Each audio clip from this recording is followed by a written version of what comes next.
Giants put on their walking shoes for a trek to Detroit this week on a 5-game losing streak that has them vying for the #1 pick in next year's draft. The Lions have their sights set on this year's postseason, which is why not getting a chance to at least tie the Eagles last week was especially frustrating.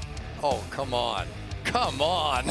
That is terrible. I know zebras have beef with lions for all the relatives they've eaten and whatnot, but come on, we're supposed to be better than the animal kingdom, and Detroit's offense is supposed to be better than 9 points. You know John Morton was like, oh, so it's not as easy as it looks, is it? Lions were nowhere close to as explosive in DC Part 2, bottoming out to a season-low 9 points after going for 44 versus Washington the week before, 3 for 13 on 3rd down, and man, 0 for 5 on 4th down, only 1 red zone attempt as a result. Quick count, they go for it. Gibbs gets stopped at Jomo, got him by the legs. Was it random offensive ineptitude, or was it facing a top-tier defense? The Giants' defense they faced this week is not that. They've let teams put up 24 or more points on them 5 straight games, 27 allowed to Green Bay, 7 for 11 on 3rd down, 4 for 4 in the red zone, only 3 teams giving up more points per game in 2025. But Christian Watson has been their big play guy, great at making plays above his head. Their secondary gave up 2 touchdowns to Jordan Love, gave up 1 to Malik Willis when he stepped in for a moment, a 117 rate allowed to the pair, no picks. Burns is bearing down on him and just gets blasted. My goodness. It's not that New York's terrible versus the pass, but at this point they reside on the south side of Average Boulevard. They catch Jared Goff off his worst showing of 2025, a 60 rating off 14 of 37 passing, only 1 touchdown and 1 pick. Scanning here, it's deflected and intercepted. Oh, the deflection, Cooper DeJean has it. Guy is used to blinking out 100-plus rate type games, hasn't had back-to-back dud games once yet, but he needs more time to be effective. 2 sacks on 37 pass attempts isn't a big deal, but he faced a 41% pressure rate versus Philadelphia. That's Pineapple Express territory.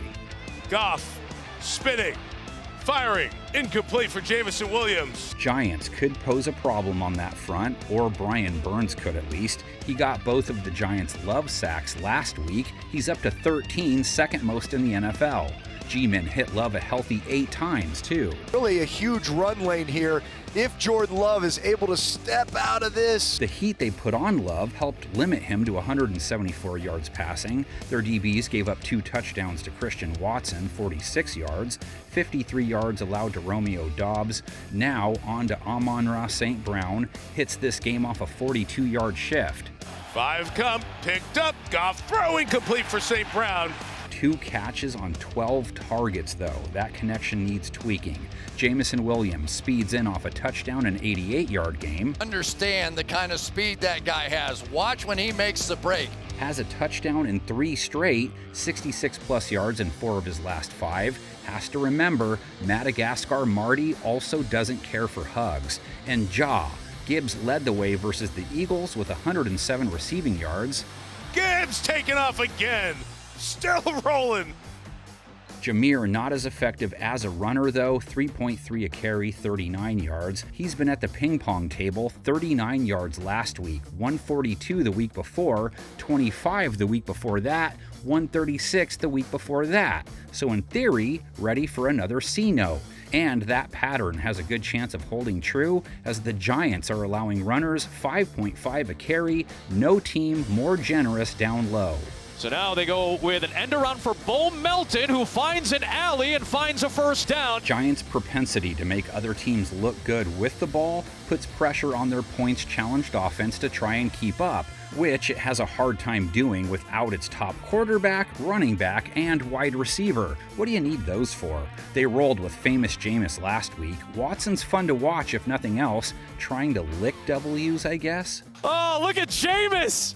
Unique to say the least, Giants in front. Either way, he just tasted it, he didn't eat it. Giants with 20 points, basically on par with their season average. Winston, no touchdowns, 1 interception, under 7 yards per attempt, a 71 rating. Fires, end zone, off target, picked off! Detroit's secondary could face Dart if he were to clear concussion protocol. Either way, they feel good about being able to stop either, I imagine, after holding Jalen Hurts to 135 yards, 14 of 28 passing for just 4.8 an attempt, a 63 rating. He attacks receivers off the line of scrimmage, and he was good enough on that one. They ended up keeping the Eagles to just 16 points, 4 for 15 on third down, 1 for 3 in the red zone. They've held teams under 23 points 3 of the last 4. 3rd and 10, throwing sideline, and the pass incomplete. Winston was sacked twice on 29 pass attempts, Micah Parsons 1.5 of those. Lions only got to Hurts once on 28 pass attempts, Aiden with a half a bag. Still, their DBs limited A.J. Brown to 49 yards on 11 targets, Devontae Smith to 8 yards, 5 targets. New York had 2 guys crack 40 yards versus Green Bay. Isaiah Hodgins led them with 57. Winston avoids, throws, diving catch, first down. Wan'Dale Robinson with 36, Theo Johnson 36, running back Tyrone Tracy with 51, plus 88 rush yards on a cool 4.6 a carry. Tracy slipping through, and he's got the first down and a little more. Devin Singletary scored twice for them, 44 yards. Great patience by Singletary and weave his way through. You know, he's kind of one of these small, shiftier backs. That duo gets a Lions front that just held Saquon to 3.2 an attempt. Sure, that's not as impressive being its 2025 Barkley, but Detroit is holding runners to 4 a carry now. And he just absolutely held his ground in there against Landon Dickerson. Only a few teams still going that can say they played the Portsmouth Spartans. G-Men took them down in 1930. When they played in 1935, they were in Detroit, the Lions beating Blue for all the marbles once. It is the only playoff meeting ever between the two. The series also features a 0-0 tie back in 1943. Let's go to 1994, though, which took OT to determine a winner. The Lions had never won a game at Giant Stadium. On October 30th, 1994, that dubious streak came to an end. Despite 3 turnovers, the team that never quit never allowed themselves to be counted out. Pressure up the middle. Mitchell fires to the end zone. Herman Moore up. Touchdown, Lions.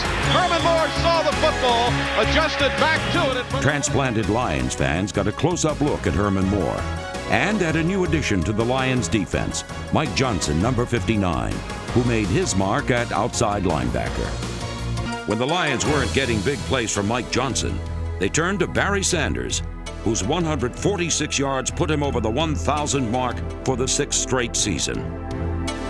Only 2 other runners in history can make that claim. Breaks a tackle to the outside, 35, he's to the 40, 45, 50, Gary Lord, he's on a streak, they'll never get him, 20, 15, 10, all they do is from behind. The 62-yard run led to a predictable reaction from the opposite sideline. In overtime, Moore's second effort paid a huge dividend and set the stage for still another overtime game-winning field goal. 25-yard field goal, Jason Hansen to win it for the Lions. The snap is good, placement is good, the kick is good, and the Lions win it. With that kick, the team that never quit set an NFL record by becoming the only team ever to record 3 overtime wins in one season.